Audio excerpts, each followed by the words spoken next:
Hello everyone and welcome to Avantika Designeering series or ADS as we like to call it. Every week on Wednesday, we feature design and technology leaders who share their professional journey, their thoughts on their domain of work, and designeering where the world of design and engineering meet. Make sure you follow us on social media Instagram, LinkedIn, Facebook, and Twitter. And with that, let's continue with your show.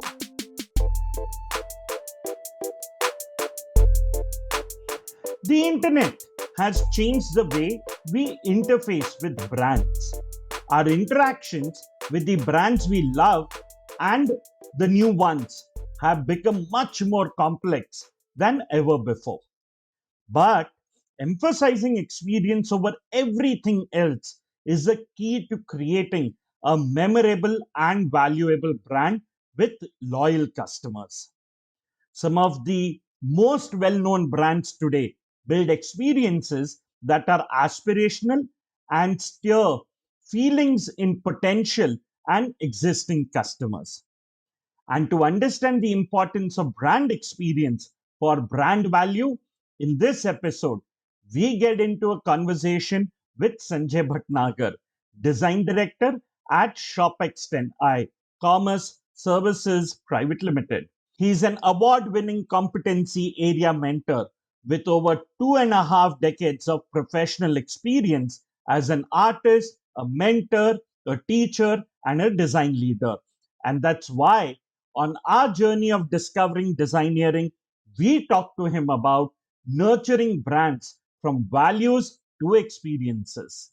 Hey, hello Sanjay. Welcome to Avantika Designeering podcast series. It's an honor and pleasure for us to host you on our show today. Thank you, Rohit. Thanks for having me. I'm really honored to be there. Super. So, Sanjay, as our ice breaking question, design is all about generating and evolving, even though people see design as a process leading to a good combination of the product or, say, app, functionality, interface, or even graphics. The question that I have for you is how can a designer think carefully about data visualization and help users decide, reduce the cognitive burden that has been much spoken about the entire last year, and generate a seamless overall experience? Well, that's a good question, Rohit. See, the key is in knowing your customer.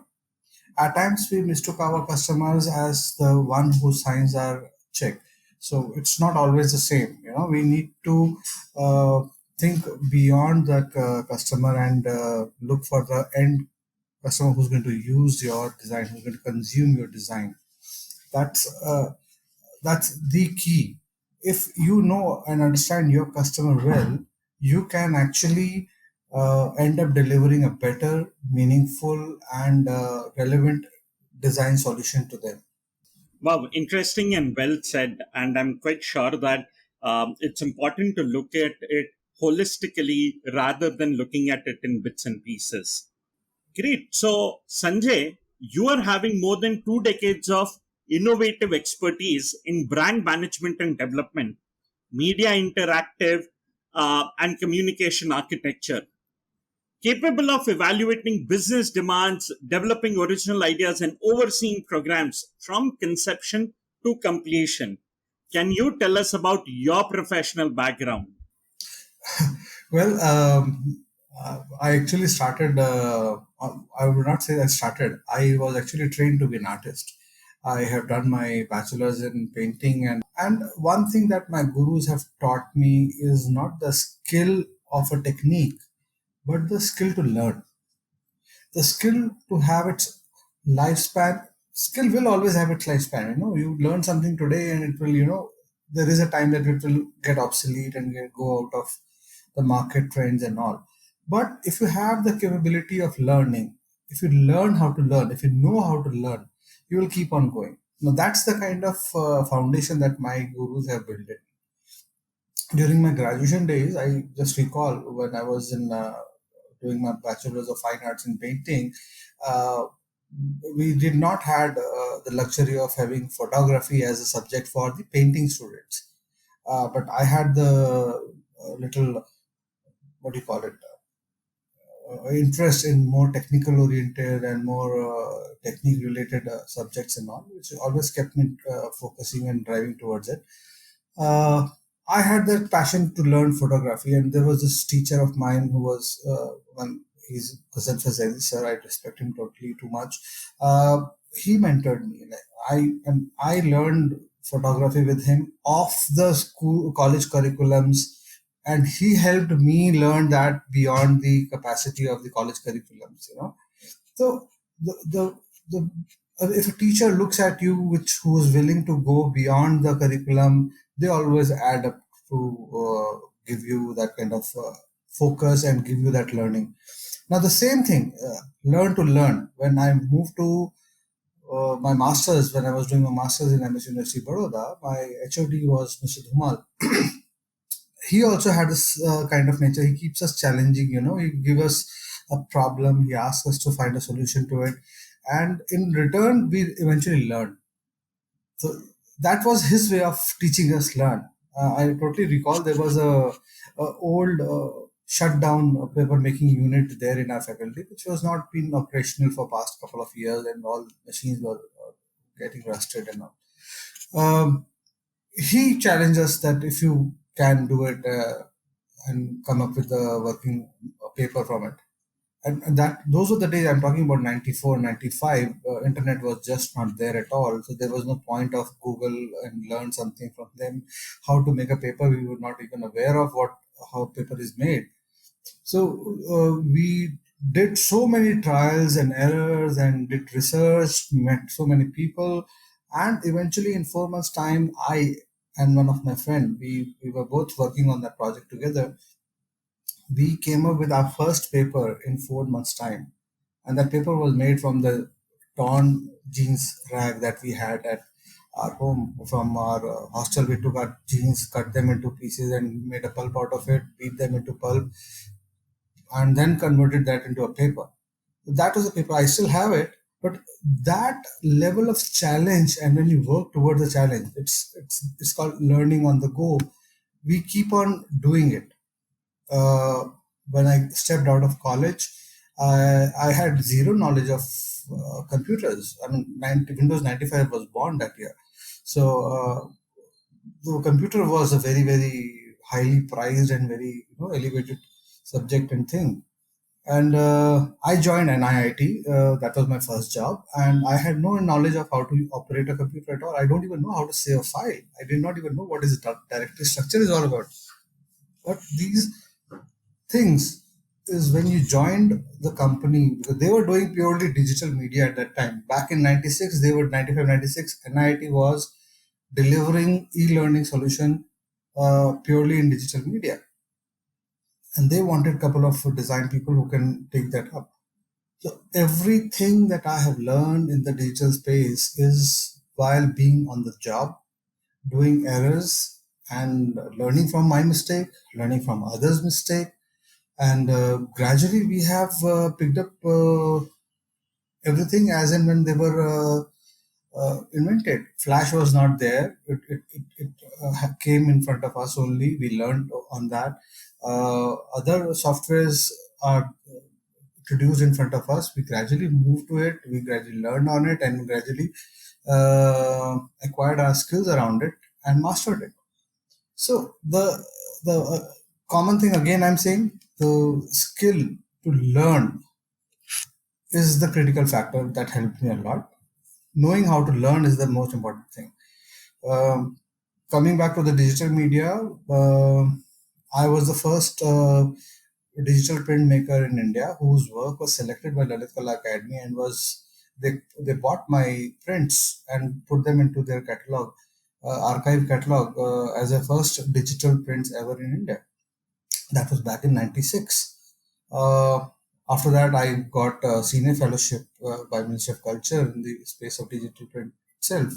And in the professional space, I started as a graphic designer, but eventually I have managed to build brands. I have successfully designed festival campaigns for National School of Drama. We have designed tableaus for Republic Day parades. We have done so many tableau designs. I have done so many tableau designs for various states. We have designed smart products are created which are technology driven, and we're still learning. I'm still looking forward for new challenges and exploring my own limit. Well, that's really exciting in terms of how do you connect the dots and put across your experience. In fact, in your journey, you've worked with other companies, you've been an entrepreneur, you've been an academician. So can you connect the dots there? That how has it overall shaped your design thought process? See, working with so many clients and different projects has kind of built a repository of information in my conscious or subconscious, I would say. It has built your experience eventually. Now, that is the key repository of all the experience that keep on adding over a period of time when you work with different clients, different projects, and different skills also. Now, when it comes to building your repository like this, there is always a time when something new comes for the first time. You may fumble at that initial stage, but once you are done with it, and once you're through with it, it adds to your knowledge, and it adds to your intuitive reflex towards that problem solving. So I was lucky that I had a challenge providing tasks, challenging projects that I was exposed to, as well as I was able to manage to deliver with those challenges, accepting those challenges and delivering it. I mean, I can quote very recently, back in 2013, till 2013, I have never ever used CorelDRAW. But while I was working on a project for designing the National School of Drama's Bharangam Festival, I had to step into the space of printmaking, and I had never done any project before that. You wouldn't believe it. I used to study and to read how to use CorelDRAW overnight. Every night I just sit and learn, and in the morning I used to apply in the design. I once I know that exactly this is what I want. As a creative person, you have a vision and you have an intuitive view of what kind of delivery you have to do. You know, the design is there in your mind. How does that design from your mind comes to your paper or comes to your computer is based on the technical skill, or the software that you use, or the technology that you use. Sometimes you use a paper or color or pen. Sometimes you use a software or a digital device to deliver it. Now, this is just a medium. Once you have, once you are clear about what you want to deliver, the idea is there in your mind. Then tool is just a matter of the technology is just a matter of tool. I hope that answers your question. Absolutely, Sanjay, it does. In fact, your answer gives me cue for my next question. Uh, Whether commodities are clever, aesthetics, and heavy, one of the key elements is missing until human psychological facets are developed. The aesthetics appeal on the one hand and the functionality on the other hand. The question that I had for you is, how do you ensure that aesthetics and functionality are combined and balanced? I go by trying to bridge the gap between the two theories, one being the studio skill and other being the technical skill. From the studio skill base, I like to quote a shlok from Vishnu Dharmottara Puran, which is very commonly used in the aesthetic space, called, and it goes like Roop Bhed Pramanani Bhav Lavanya Yojana Varnika Bhanga Sadrishyam Iti Chitran Chadana, the six limbs of creating any visual art. So this has been very well documented long back in the Vishnu Dharmottara Puran, which defines how you treat a visual element. Now this is a studio skill. It tells you how to do a measurement, how to prepare a base, how to color, how to decorate, when to do, and what is the order of you that you should follow. This is a purely studio skill element. Added to this is the modern day theory, which is the design thinking philosophy, where we have empathy, define, ideate, prototype, and test. Those 6 points, the Shadangam, the 6 points of that from the Dharmottara Puran, and these 5 points of design thinking, if I create a bridge between these two and keep empathy as the pivot, empathy towards your customer's requirement and understanding, that provides can build a design solution that can help maintain the right balance between the two. Hey, did you know Shopix has a presence in 460 towns across 24 states in India, and this has enabled them to serve more than 15 million consumers across the country. Wow, that's a really beautiful way of connecting, your environment and your work. I'm truly marveled at how you remember the entire stroke and how do you connect the dots so beautifully. And while speaking about your journey coming to your current role and organization, ShopX is India's fastest growing B2B e commerce platform that provides significant benefits to retailers across India. With a mission to organize commerce through technology to make it accessible and valuable to everyone. Can you tell us more about the company's design team culture? What is the design team actually doing there, and how's the culture there? Um, okay, we have a very small design team, but a very powerful design team, I would say. We have an open door culture across the organization, and so does the same thing apply in our design team as well. My CEO sits next to everybody like that. We don't have a cabin of his own. He sits in the same as on the on the working bay just like anybody else. So does we, and anybody is allowed to approach and discuss and share their thoughts honestly and without any fear of being criticized or being kind of not accepted kind of. So having said that, uh, we have a very very open culture, and we really feel that the the team is required to deliver 10x performance from whatever we do. So no matter what, if you are partying, you party hard as well. So if you work hard and you party harder, that's the kind of work culture that we have in our organization, and the same things translate back to our team as well. Having said that, uh, we are a small, as I said, we are a very small but a very powerful team that believes in 10x performance. Each and every team member in my team is a trailblazer. We review and honestly provide constructive criticism. I would say constructive criticism is the key in our team. My team has many times rejected my own design without hesitating, and I have to humbly accept that because they have managed to prove me why and where I am going wrong, or I may not have done thing right. So the factor of you convince or get convinced, that kind of open debate that generally we used to do in our in our office when COVID lockdown was not there. Now, since the lockdown, we have uh, moved towards a different work culture altogether. But before that, when we were there, we used to do regular. The team used to have the lunch together. They move around together. It's a small family. It's a very very small, close knit family kind of culture that we have. Another thing that we truly encourage, is learning. That is part of our KRA as well. I have put learning as a KRA, that every quarter you have to have at least one new learning initiative in your work area that you have implemented. You have to learn, and then you have to implement in your project. So that keeps the ball rolling, because generally what happens is, once you're out of college, once you're out of your learning space, you very rarely spend time towards learning. I, being an academician, I value learning on a very high platform. I want that the learning factor should be there in every aspect that we are doing.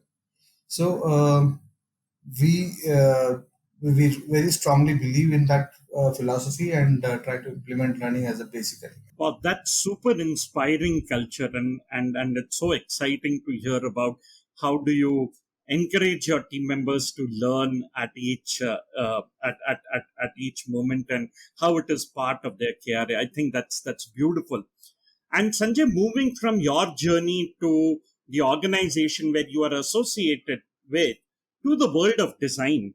And while talking about the world of design, to create an effective visual identity, designers must have a big picture knowledge of a company's customer journey and all the ways customer interact with the company and perform tasks over a period of time.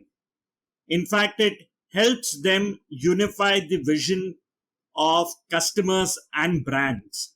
The question that I have for you, Sanjay, there is how can we create visual identities for brands incorporating a customer experience mindset?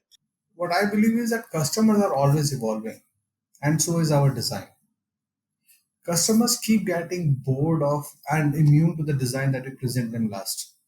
The design that we expose them with, or the design element that we exposed them with yesterday, may not stand true today. So it is an ever evolving process altogether. So what worked yesterday may not work today and will definitely work not tomorrow. So as a designer, we have to keep innovating and develop, keeping the customer response and feedback in mind. Empathy and client persona helps us develop better the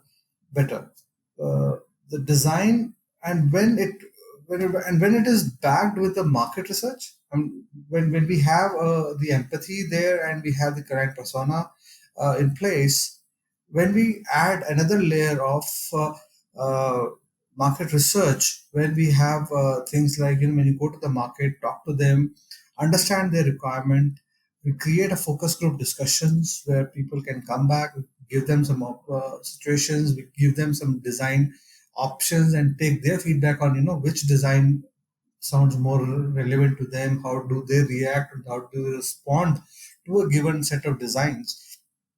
We develop our own set of learning from that and define the direction that achieves a higher result and achieve the higher result faster.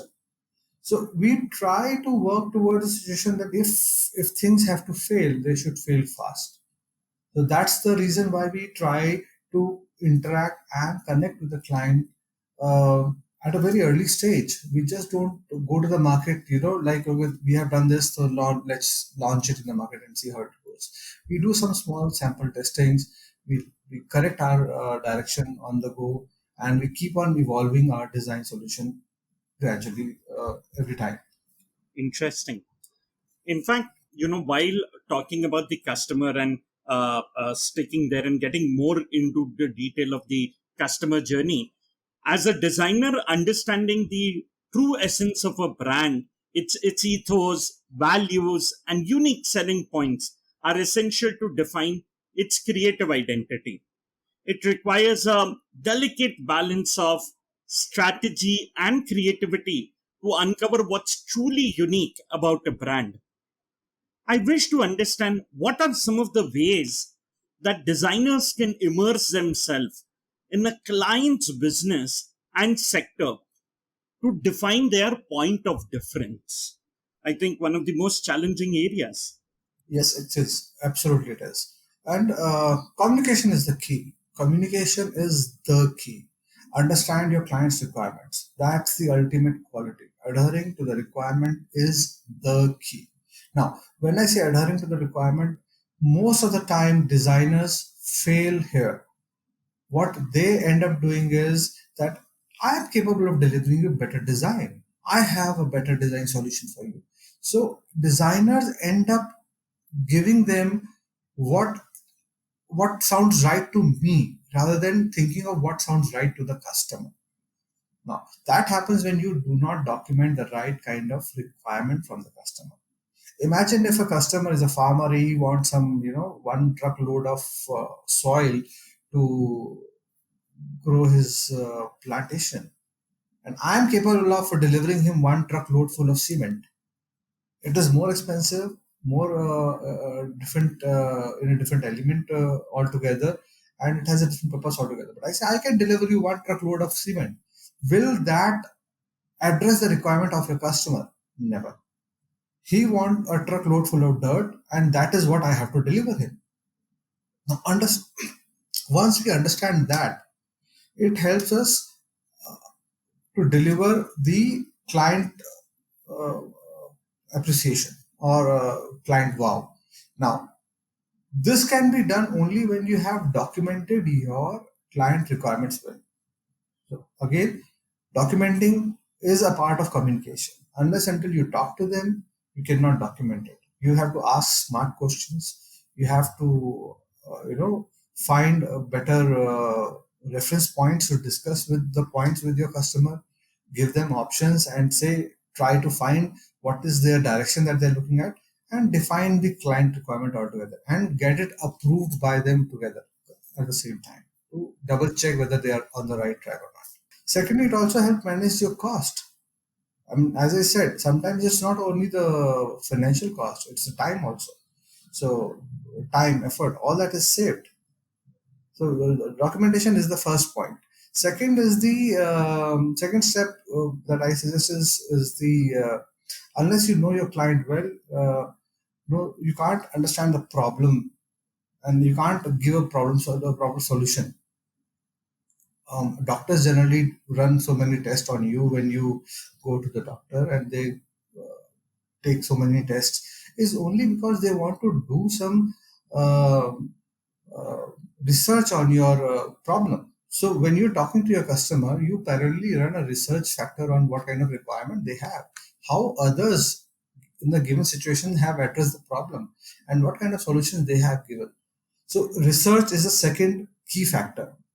Third factor, and the most critical factor where the students or the new designers fail, is the presentation. I have seen many good designs shot down at a very early stage because they were not presented in the right. Unless until you present your design, you communicate your design in the right way, you cannot sell a good solution to the customer. So three factors I summarize: know your customer, document your client requirements, research, and a well presentation. Wow, that's really valuable insight, Sanjay. Sounds so simple like ABCD, but unfortunately, most of us actually miss out the fine print and the detailing. And I'm sure if we follow the process to the right technique, it will help us to connect with the customers much better, and then obviously create a beautiful experience for them there. In fact, sticking to that thought process, Sanjay, my next question comes from there, that one of the most important ways that brands create financial value is through their influence on purchase decisions. Strong brands encourage trial, and through the brand experience, engender loyalty and repeat purchase as well. The question that I have is, how do we create a brand experience that will help brands translate their products into business values, and especially from the B2B perspective of creating that business value? How can brands do this? Well, that's a golden question actually. And to be honest, there is no rule as per se. There, there are basic fundamentals that we need to stick to and keep trying various test runs that may try to disrupt the market space. So we work towards creating layers of design development project plan, where one layer works towards delivering the basic and the conventional design requirement that we're doing it. But on top of that, we add another layer that works in the controlled research mode, which keeps on trying new and different approaches towards design implementation. Now that helps us to find the gaps in the existing design and design solution, and helps us give us an opportunity to tweak our solution time and again, and we keep on working on that level. So we work with a two-layer mode. That's what we do. Hey, did you know ShopX runs a unique program called Train? It's an educational scholarship program to address education for children of ShopX retailers. It empowers retailers in tier 2 and tier 3 cities and creates a lasting impact at the grassroots level in the retail industry. Wow, interesting. In fact, changing the gear to something interesting, Sanjay, is more about understanding intuition in design. So, when you talk about user experience, it is inseparable from the larger human experience, and exercising intuition becomes crucial as we navigate the complex and evolving world around us. I mean, let's take the pandemic as an example. But there has been a constant debate between intuition and scientific thinking. Since you've been an academician and a design practitioner, the question that I have here is, what is the role of intuition in design, and how can we blend these two strategies to build creative experiences for the user? Well, it is never just creativity for creativity's sake. Einstein has said intuition does not come to an unprepared mind. So, a statement which stands, this is a statement which stands true in the world of design as well. It could be said that intuition is the basic of art rather than technique. The war between studio skills and technical skills has always been there. And I personally believe in striking a balance between the both. Of course, good design relies on good process. So, uh, so institution or despite its inherent whimsy, must be handled practically and factored into a designer's working process. I have started from a very strong technically oriented design space and have grown into a space where nothing but true intuition only worked. As I said, during my NIT works, we were doing pixel editing kind of work, which was merely graphic designing, uh, uh, a pure brainless task, but very technically with very technical precision. And during my design ventures, that I was designing the entire Bharangam Theatre Festival for National School of Drama, or when I was designing the tableau for Republic Day Parade, it was all intuition backed by strong technical capabilities that helped. So the combination of these two really result in the perfect experience for the user. When we have a strong studio skill and backed with a strong technical skill, the results are always great. Interesting. And from here, moving and slightly adding another interesting element to our conversation, which is the world of technology. So today, it is no longer enough to develop tech for good. All of us deserve tech that is good. Every day, billions of people leave trails of personal information simply by engaging online, which constitutes our digital identities. As more people demand privacy and control over their identity data, we will need to rethink the next wave of technology itself. The question that I have for you, Sanjay, is what will be the role of design in the next wave of tech innovation to unlock a trustworthy, sustainable digital economy? Well, I think we should not spend time on predicting the future of design. No one can do it actually. World is changing so fast, and the more we try to control it, the more we fail. In the present scenario, is a live example. 1 year back, we never had time to even stop and take a look at what and where we are as a humanity. Within 3 months of lockdown, the nature took over and changed our perception completely. The new normal has changed. The fashion has changed. People started wearing masks, which you can never think of as an element altogether. The designs has changed. The shops have now a barricade in front of it. So the layouting of the way we do commerce has changed. Architecture will change. Nowadays, the kind of oxygen shortage that we are seeing, the new housing societies are now, as I am speaking, the new builders are keeping this as an element in their construction, that every housing society will have at least 20-30 bed space available that can be converted into a mini hospital if required. Oxygen storage unit will be there. So they are keeping that kind of budgeting in their costing. So the architecture is evolving also. Healthcare has changed. The way we used to handle healthcare before has no meaning now. Uh, Socializing has changed. Uh, so the thing has evolved. The world has evolved to is keep on evolving and is also keep on evolving gradually. Now economy has changed. I have moved to total digital transaction almost 99%. The technology has defined new rules. Not only that, there are newer real estates for branding. We have ever I mean, have you ever thought of putting a brand name on a face mask before January 2020? Now there are brands, every brand has a mask of their own. So the new real estates are coming up.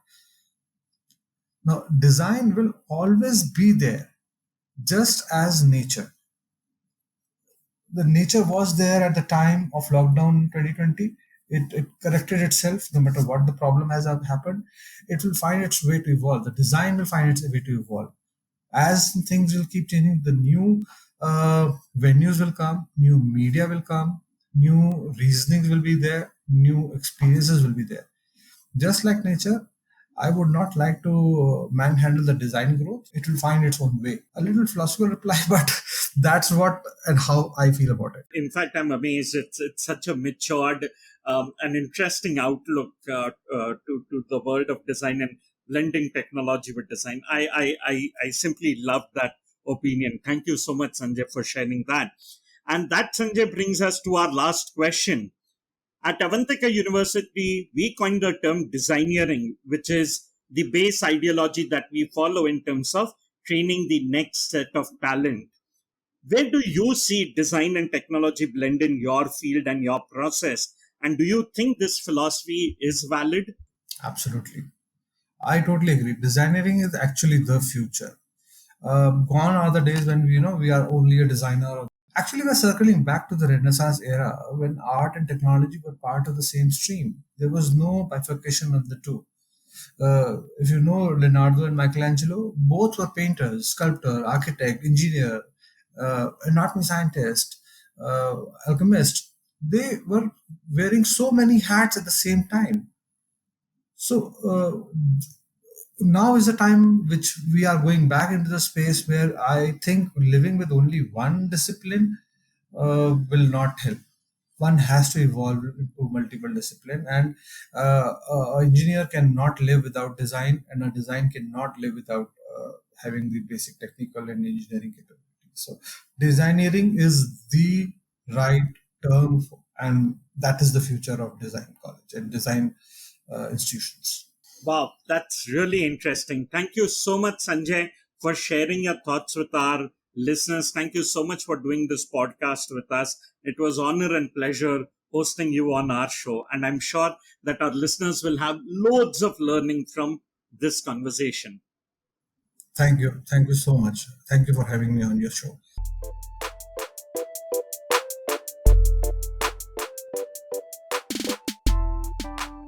Hey there, we hope you enjoyed our show. Do write to us on ads@avantika.edu.in. We look forward to your opinions, feedbacks, and suggestions of speakers you would like us to host on this show. Do tune in our channel next week on Wednesday for a new story on Hubhopper or wherever you get your podcast from. Follow us on Facebook, Instagram, LinkedIn, and Twitter.